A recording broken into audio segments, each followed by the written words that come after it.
গরম বাতাসের আযাব আসে। এই গরম বাতাসের আযাবটা এখন আসে নাই। আমি শেষ জামানার হাদিসগুলো টুকটাক গবেষণা করে মনে হচ্ছে অচিরে গরম বাতাসের একটা আযাব আসবে বিশ্বের দিকে, এবং নাসাও এটা নিয়ে গবেষণা করছে অলরেডি। সূর্যের মধ্যে অনেক রকম বিক্রিয়া হচ্ছে, তেজস্ক্রিয় বিক্রিয়া হচ্ছে ইত্যাদি, হিলিয়াম গ্যাসের অনেক বিস্ফোরণ হচ্ছে। এগুলোর ওয়েভ বা ফ্লোটা আস্তে আস্তে পৃথিবীর দিকে ধেয়ে আসবে। নবীজি বলেছেন ফালিয়ারতাকিবু ইনদা যালিকা রিহান হামরা। এই রিহান হামরা কথাটা এই হাদিসের মধ্যে আছে।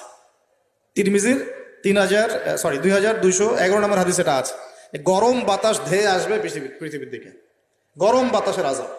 গরম বাতাসের আযাব আসবে, ওয়াজালজালা এবং ভূমিকম্প। অন্য হাদিসে আসছে সানাওয়াতু জালাজিল, ভূমিকম্পের বছরগুলো।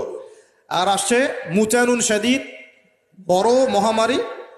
আর খসফুন মানে এই যে জমিন ধসে যাওয়া, মাসখান মানে চেহারা আকৃতি বিকৃত হয়ে যাবে।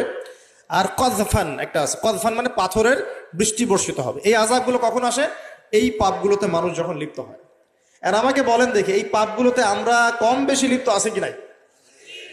আর বড় বড় বস্তুবাদী শহরগুলোতে এই পাপগুলো বেশি না?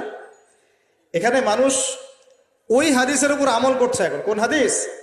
নবী সাল্লাল্লাহু আলাইহি ওয়াসাল্লামের ইন্তেকালের ৮০ থেকে ৮৫ দিন আগে একটা হাদিস তিনি বলে গেছে, একদম শেষের দিকে, জীবনের শেষের দিকে। ওই হাদিসটাকে বলে হাদিসে জিবরিল। কি বলে? নবীজিকে জিবরাইল আলাইহিস সালাম মানুষের রূপ ধরে এসে জিজ্ঞাসা করেছিলেন যে কিয়ামত কবে হবে।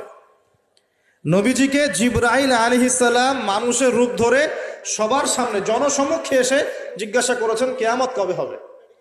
নবীজি বলছেন মাত্র দুটো আলামত বলেছেন। কয়টা ভাই? দুইটা। একটা হচ্ছে আনতালিদাল আমাতু রাব্বাতুহা, দেখবে যখন দাসী মনিবকে জন্ম দিচ্ছে। দাসী মনিবকে জন্ম দিচ্ছে মানে কি? সমাজের ন্যায় অন্যায়, হক বাতিল, হালাল হারাম, এই যে মানদণ্ড সব উল্টে যাবে। হালাল হবে হারাম, হারাম হবে হালাল, ন্যায় হবে অন্যায়, অন্যায় হবে ন্যায়, হক হবে বাতিল, বাতিল হবে হক, জায়েজ নাজায়েজ, নাজায়েজ জায়েজ। হ্যাঁ, মানুষ এই মানদণ্ড চেঞ্জ করে না এখন। বুঝতে পারছেন না মনে হয়? এখন সমাজে সত্য মিথ্যা, ন্যায় অন্যায়ের মানদণ্ড কি কোরআন সুন্নাহ এখনো টিকে আছে?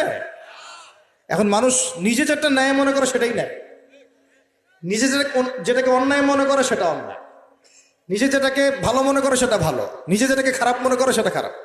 আল্লাহ যেটাকে হালাল করে দিয়েছেন মানুষ হারাম করে নিচ্ছে, আল্লাহ হারাম করে দিয়েছেন মানুষকে হালাল করে নিচ্ছে। হচ্ছে কি না এগুলা? তো এই যুগ চলে আসে নাই যে দাসী মনিবকে জন্ম দিচ্ছে না? মানে মানদণ্ড উল্টে গেছে। আমার কথা কি বুঝতে পারেন? মানদণ্ড উল্টে গেছে। জিনিস ভালো মন্দের, ন্যায় অন্যায়, হক বাতিলের মানদণ্ড উল্টে গেছে। বলেন তো সত্য মিথ্যার মানদণ্ড কি? আমার বুদ্ধি না আল্লাহর ওহী? কোনটা? সত্য মিথ্যা, ন্যায় অন্যায়, হক